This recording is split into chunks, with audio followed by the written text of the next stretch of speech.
जय Shri Krishna. Online classes के अंतर्गत आज क्लास 12 में अनिवार्य हिंदी में अपना जो पाठ चल रहा था जैनेन्द्र की रचना बाजार दर्शन, उसका अपन आगे अध्ययन करेंगे।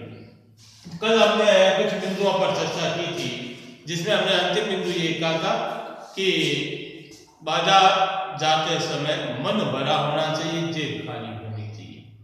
अब यहाँ अगला बिंदु है कि खाली और बंद मन क्या होता है। ठीक है, खाली और बंद मन।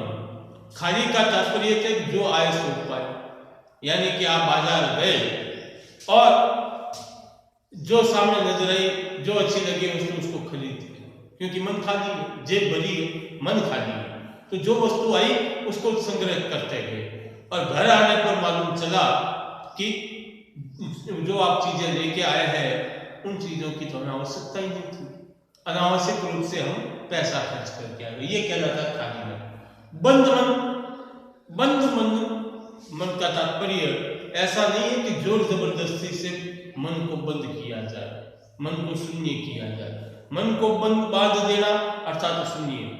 मनुष्य है तो स्वाभाविक है कि इच्छाएं उत्पन्न होगी। मन तो बंद किसका होगा, शून्य किसका होगा, ईश्वर का होगा, जिन्हें किसी प्रकार की कोई चाह नहीं होगी। हाँ, मनुष्य है तो हमारे मन में चाह उत्पन्न होगी, इच्छाएं उत्पन्न होगी, ये स्वाभाविक प्रवृत्ति है। तो अपने मन को बड़ा ताकत के माध्यम से नहीं, मैं कुछ नहीं करूंगा, ये भी नहीं करना। ये करना अप्रत्यक्ष रूप से ईश्वर की सत्ता को चैलेंज करना हो जाता है कि आप उसकी बनाई हुई कृति को चैलेंज कर रहे हो। मन को बंद करने का तात्पर्य है कि मन पर नियंत्रण रखना। क्या रखना? बंद मन का तात्पर्य क्या होगा? मन पर नियंत्रण रखना।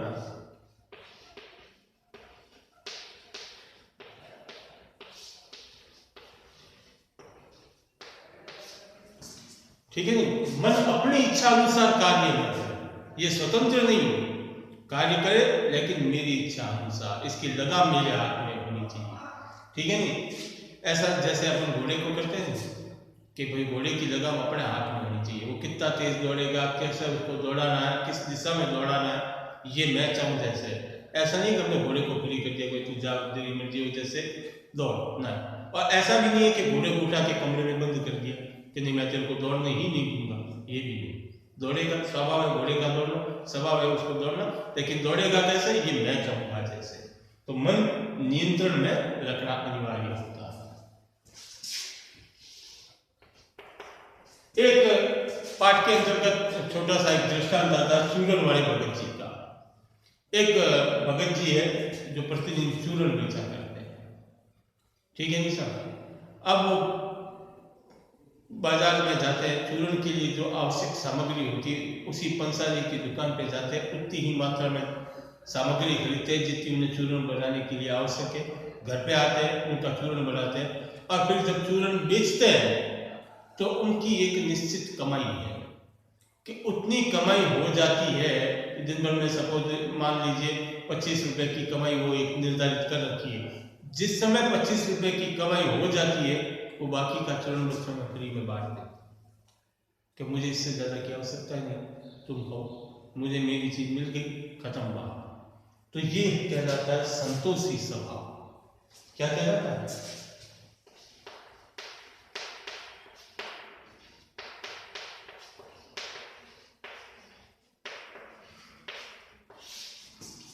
इनका मन भरा, ठीक है, इनमें लालच नहीं है, लालसा नहीं है, चाह नहीं है, मन भरा है, संतुष्ट है।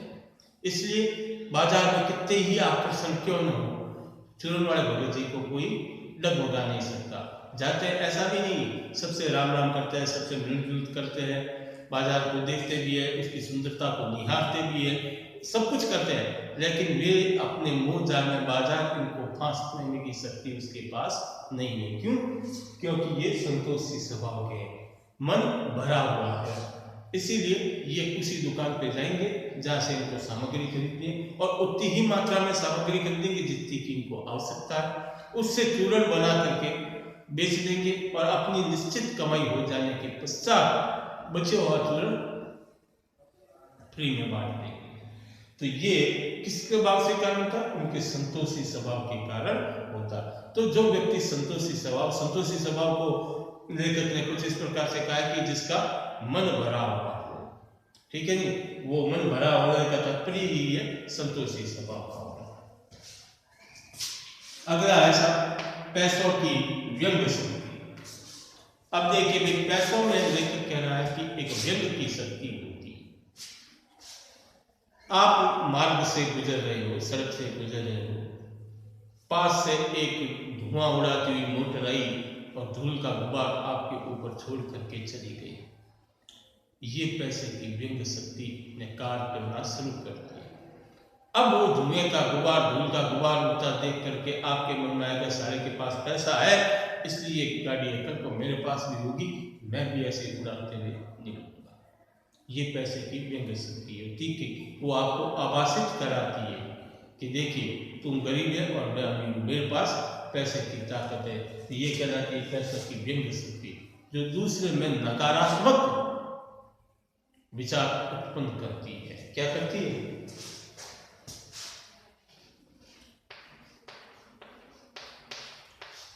दूसरों में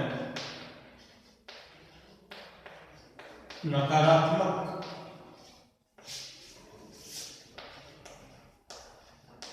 विचार लाती है।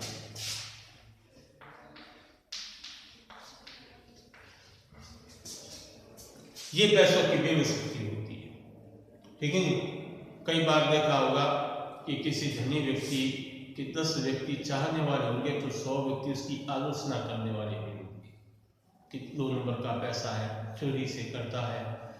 ये कभी नहीं कहीं सोचेंगे कि उसने मेहनत की है तो मैं भी मेहनत करके उसके बराबर पहुंचूं, क्योंकि ये दूसरों में नकारात्मक विचार लेके आती है, सकारात्मक कभी नहीं लाती। तो पैसों की जो व्यंग शक्ति होती है वो बार बार आप पर व्यंग करती है, बार बार आपको कचोटती रहती है। और अंतिम है बाजार की सार्थकता। बाजार की सार्थकता कब है?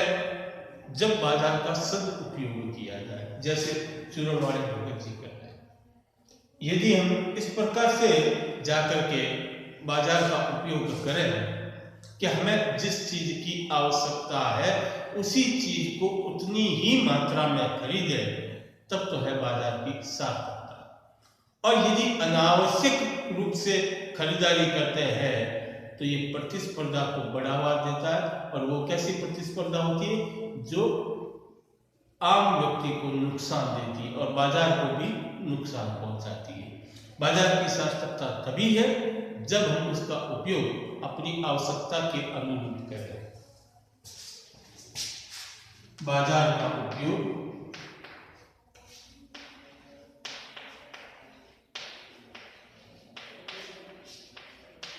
आवश्यकता के अनुरूप किया जाए।